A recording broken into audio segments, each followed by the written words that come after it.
हर हर महादेव। देवों का देव महादेव जी के चरण में प्रणाम करती हूँ, मेरा प्रणाम स्वीकार हो। मैया गौरा पार्वती के चरण में प्रणाम करती हूँ, मेरा प्रणाम स्वीकार हो। गणपति ललनवा के चरण में प्रणाम करती हूँ, मेरा प्रणाम स्वीकार हो। सब गुरु भाई बहना के चरण में प्रणाम करती हूँ, मेरा प्रणाम स्वीकार हो। माता और पिताजी के चरण में प्रणाम करती हूँ, मेरा प्रणाम स्वीकार हो। गुरु भाई बहना, मैं एक कथा सुनाने जा रही हूँ। इस कथा को पूरा सुनिए और रहस्य जानिए, आधी नहीं। आधी सुनने में शिव गुरु का अपमान होती है, पूरा सुनने में ज्ञान होती है, इसलिए कथा को पूरा सुनिए और रहस्य जानिए। हर हर महादेव, घर घर महादेव। गुरु भाई बहना, एक राजा थे और राजा साहब का 108 रानी थी। राजा साहब अपने राज्य में जिसे चाहते थे उसे अपना रानी बना लेते थे और रानी बनाकर महल में ले आते थे। गुरु भाई बहना, राजा साहब अपने प्रजा को तंग बेतंग कर दिए थे। किसी का बहू बेटी राजा के सामने सुंदर नहीं होना चाहिए किसी के घर में। गुरु भाई बहना, राजा के राजमहल में वो रानी बन जाती थी और राजा की रखैल बन के रहती थी। राजा के ऐसे भी एक रानी थी, बाकी सब पटरानियां थी, महारानी तो एक ही थी। गुरु भाई बहना, जो महारानी थी उसका नाम सुनैना था, रानी सुनैना। लेकिन गुरु भाई बहना, राजा के उतना रानी होते हुए भी राजा संतान सुख से वंचित थे। संतान सुख से वंचित थे, संतान सुख राजा का नहीं था। गुरु भाई बहना, राजा का कोई संतान नहीं था। राजा बड़े दुखी रहते थे। लेकिन गुरु भाई बहना, अपने धन के सामने, घमंड के सामने उन्हें संतान पे भी उतना ध्यान नहीं रहता था। एक दिन का बात है कि राजा जो थे, राजा सैर पर जा रहे थे, शिकार करने जा रहे थे और जब बाहर निकले घोड़े सवार होकर तो एक छोटा बालक था गुरु भाई बहना, वो बड़ा प्यार से खेल रहा था और राजा के पांव से बचकर गिर गया वो बच्चा। तो गुरु भाई बहना, बच्चे की माँ जो थी वो कहती है कि अरे बेदर्दी, क्या जाने बच्चे का हाल, इसके पास क्या दर्द है, खुद का निसंतान है, दूसरे को बच्चे को हाथ लात लगा के चल दिया, घोड़ा सवार हो गया। अरे इसका आग लगे सर का ताज और बजड़ पड़े इसका घोड़ा और जल जाए इसका राज, मेरा बच्चा का लात मार दिया।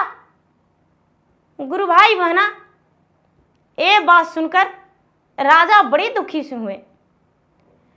जो राजा की पत्नी रानी सुनैना थी गुरु भाई बहना, वो भगवान की प्रिय भक्त थी, भगवान की पुजारी थी, भगवान के सेवक थी। उसके सामने भगवान प्रचंड हो जाते थे। लेकिन राजा कुकर्मी के कारण उसे भी ये दिन देखना पड़ रहा था कि वो निसंतान बैठी हुई थी। गुरु भाई बहना, एक से एक राजा तो नई रानियां को प्रतिदिन लाया करते थे, तो भला सुनैना को कौन पूछताछ करता है। राजा ये बात सुनकर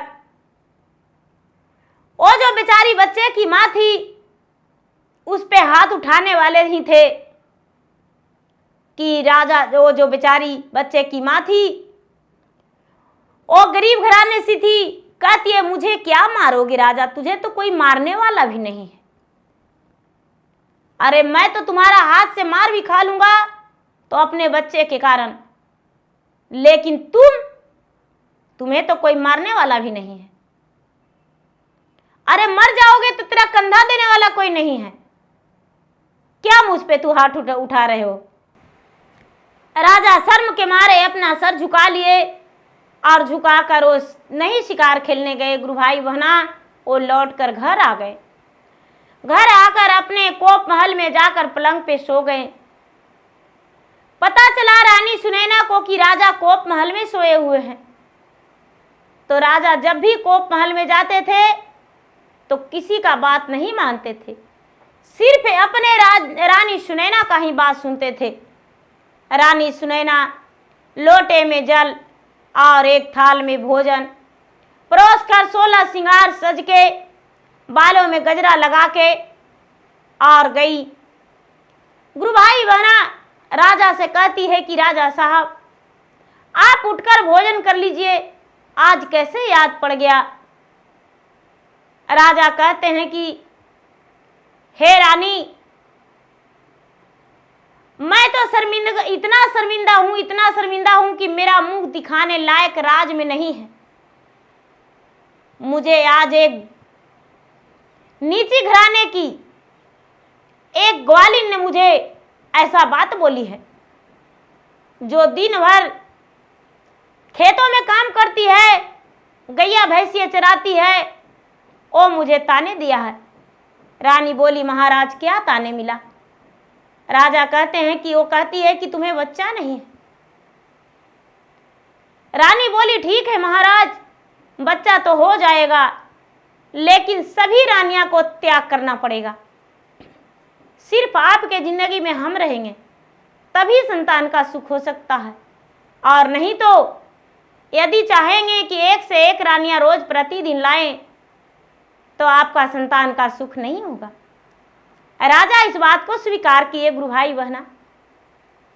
अब जितनी रानी थी राजा के पास सबको त्याग कर दिए और रानी सुनैना को स्वीकार लिए।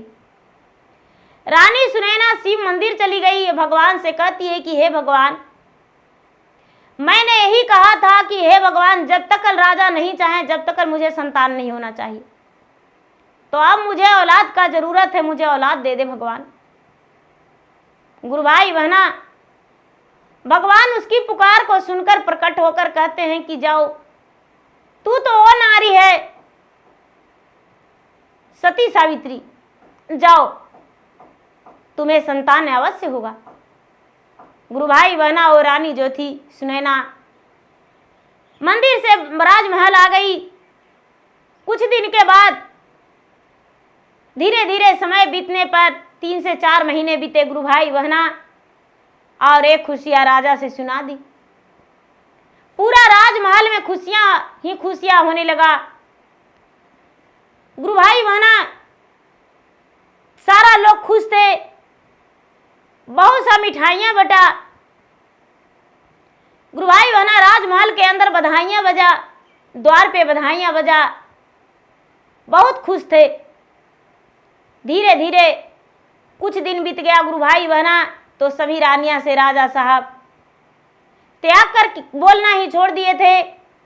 तो रानियां आपस में बात करती है कि देखो, हम लोग इस राजा के पास तो आए जब मुझे राजा लाया, इसीलिए एक रानी को देख राजा मुझे सबको अनदेखा कर दिया है, हमें कुछ उपाय करना होगा और रानी सुनैना को हमें मारना होगा। गुरु भाई बहना सभी रानियां ने साजिश करके और कहती है कि मैं करूं तो क्या करूं, कुछ ना कुछ मुझे करना ही होगा। बोले कि एक उपाय हो सकता है, जब राजा आए तो राजा के आने से पहले हम लोग क्या करेंगे कि बुढ़िया का वेश धारण कर लेंगे और रास्ते में जहां के तहां सब खड़े हो जाएंगे और जो भी करेंगे और रानी सुनैना के ही बारे में बात करेंगे। बोलेंगे कि वो रानी जो है बदचलन है, राजा के पीठ पीछे पता नहीं क्या करती है, दिन भर घर में नहीं रहती है, देखो दिन में उसके घर जाती है, उसके घर जाती है, उसका बच्चा जो है नाजायज है। गुरु भाई बहना सब आपस में बातें कर ली, और शाम के समय में जब राजा का कचहरी से आने का टाइम हुआ तो सभी रानियां जो थी गुरु भाई बहना सब बुढ़िया का वस्त्र पहन के और जहां के तहां बैठ गई और बैठकर रानी सुनैना का शिकायत राजा के सामने सुना सुना के करने लगी। राजा इधर उधर देख रहे थे और शिकायतें सुन रहे थे। राजा को मन में लगा मेरा सुनैना तो सती है, पर ऐसे कैसे हो सकता है। लेकिन गुरु भाई बहना, जब रानी सुनैना शाम के समय में राजा महल में आए तो उसमें मंदिर जा चली गई थी।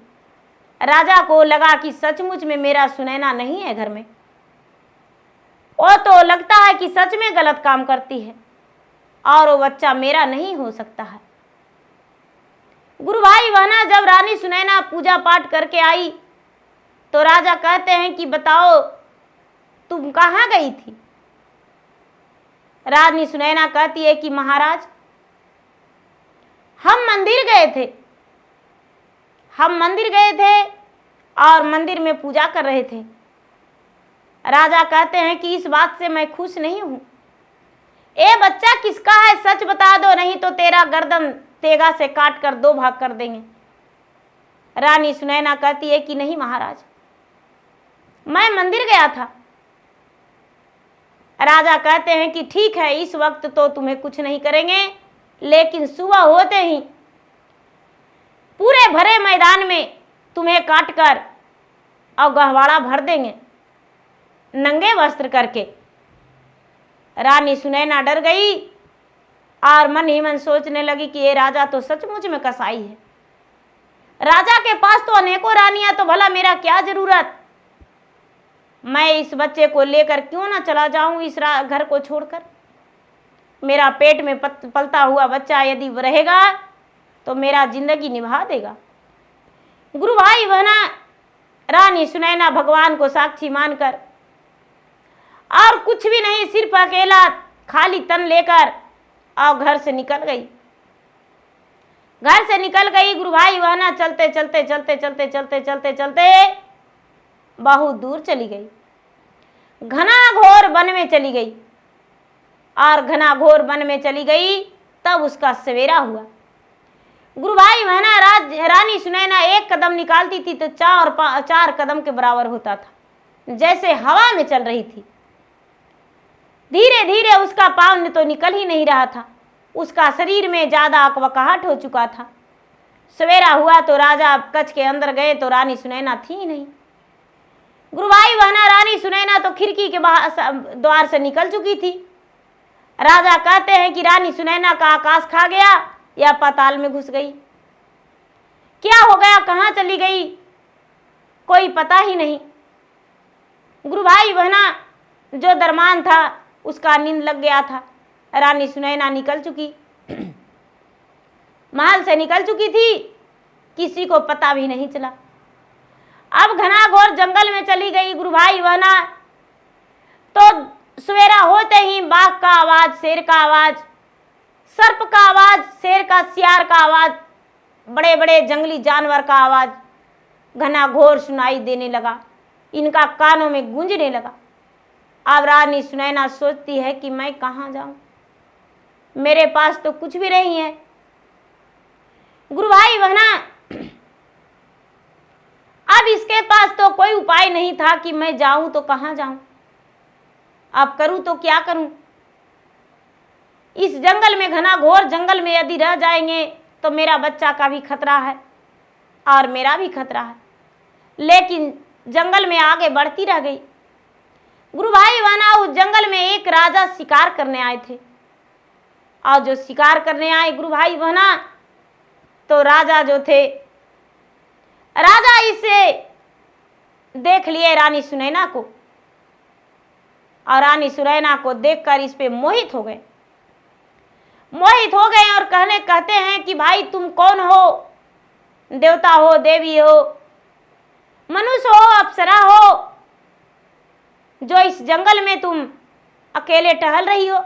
रानी सुनैना कहती है कि क्या बताऊं राजन, दुख भरी बातें मेरे पास है, क्या आप मेरी सुनने को लिए तैयार हैं तो मेरे बातों को सुन सकते हैं। लेकिन सबसे पहले जो आपका तन पे पगड़ी है, सर पे पगड़ी है, वो पगड़ी उतार कर और उसे बिछा दीजिए।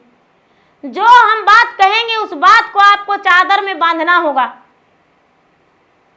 तब तो हम अपना बात को सुनाएंगे, और नहीं तो अपना बात हम नहीं रखेंगे।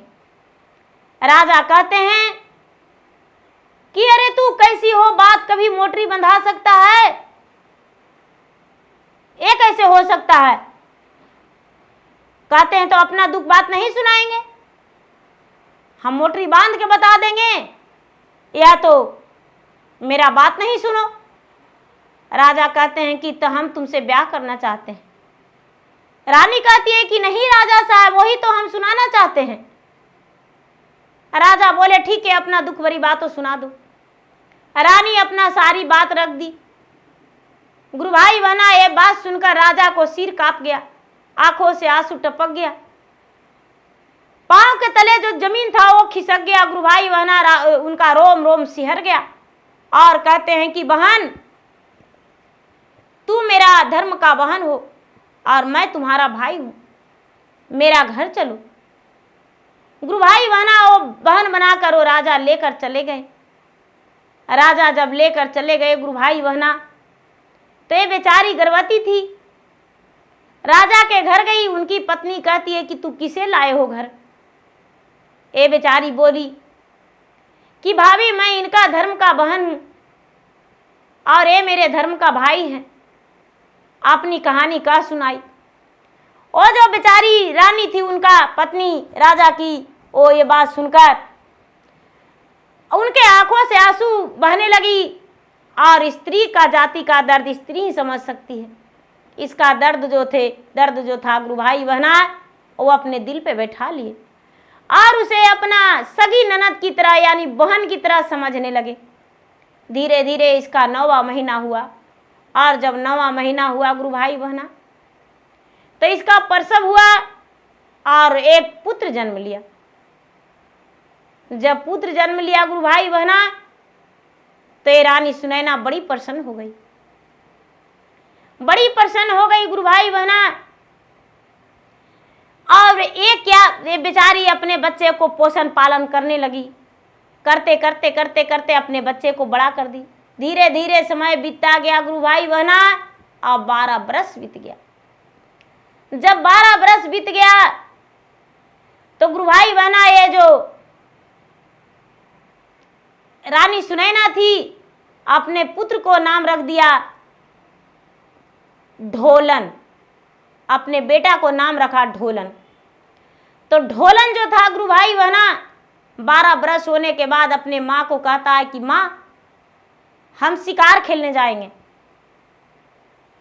सुनैना कहती है कि बेटा तुम शिकार खेलने नहीं जाओगे, शिकार में बहुत बड़े बड़े जंगली जानवर रहते हैं, बहुत सारा सब पशु पक्षियां रहते हैं, डर लगता है मुझे। लेकिन ढोलन जिद किया गुरु भाई बहना और बोला कि हम शिकार खेलने जाएंगे। जब ढोलन शिकार खेलने गया गुरु भाई बहना, तो ये जो राजा थे, राजा अपने सेना के साथ उसी जंगल में शिकार खेलने पहुंचे और ढोलन जो था, ढोलन अकेला पहुंचा। ढोलन अकेला पहुंचा गुरु भाई बहना, और वो राजा जो थे, राजा अपने सेना के साथ पहुंचे, शिकार खेलने लगे गुरु भाई बहना। तो ढोलन जो था, ढोलन कई शिकार मार गिराया, जो भी तीर मारा इसका खाली नहीं लौटा। ये शिकार इसका कई शिकार गिर गया गुरु भाई बहना, कई हिरन मार लिया। लेकिन जो ढोलन के पिता थे, असली पिता, वो राजा का सेना इसका हिरन को उठा लिया करते थे। एक दिन ढोलन कुछ नहीं बोला, वो लौट आ गया घर और अपने माँ से बोला, माँ मैं आज खाली हाथ आ गया हूँ, लेकिन कल के दिन अवश्य जाएंगे हम शिकार खेलने और कल शिकार लेकर आएंगे। गुरु भाई बहना, बेचारी सुनैना बोली ठीक है बेटा, जाओ शिकार खेल लो, तेरा शौक है तू पूरा कर ले। दूसरा दिन जब फिर से गया ढोलन खेलने शिकार, तो फिर से उसके पिता आए और फिर से ढोलन मार गिराया शिकार को और उसके पिता का सेना लोग उठा लिया। गुरु भाई बहना ये क्या किया ढोलन कि वही राजा को बंदी बना लिया और सारी सेना को मार गिरा दिया उसी जंगल में। और मार गिरा के और राजा को बंदी बना के गुरु भाई बहना, और अपने शिकार के साथ राजा को कान पकड़ के और अपना माता के पास ले आया। गुरु भाई बहना, रानी सुनैना जो थी, रानी सुनैना अपना मायका में यानी मानी हुई भाई के घर में बड़े खुश थी। और बेचारी विधवा तो थी ही नहीं, 16 सिंगार में सजी हुई रहती थी। गुरु भाई बहना, अब राजा जो थे, राजा को कारागार में ये ढोलन डाल दिया और रानी सुनैना को तो कोई पता ही नहीं था। राजा और उसे ढकनी में खाना और चुक्के में पानी गुरु भाई बहना उसे जाने लगा। अब ढोलन प्रतिदिन अपने ही नौकर के हाथे ढकनी में खाना और चुक्के में पानी भेजा दिया करता था। जितना जो था गुरु भाई बहना धीरे धीरे धीरे धीरे 4-6 महीना, 1 साल, 2 साल, 3 साल, 4 साल बीत गया, कई वर्ष बीत गया गुरु भाई बहना।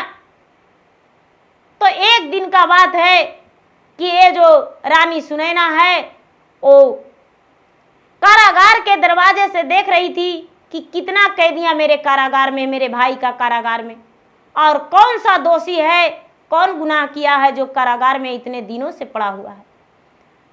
गुरु भाई बहना तो देखता है कि उसका ही पति बड़े बड़े दाढ़ी, बड़े बड़े मूछे, बड़े बड़े बाले में है, बड़े बड़े नाखून है उसका।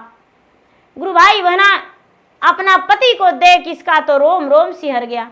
रानी सुनैना कहती है कि अरे सारा कैदिया तो अपने ही राज के हैं, लेकिन एक कैदिया कोई अलग राज का है।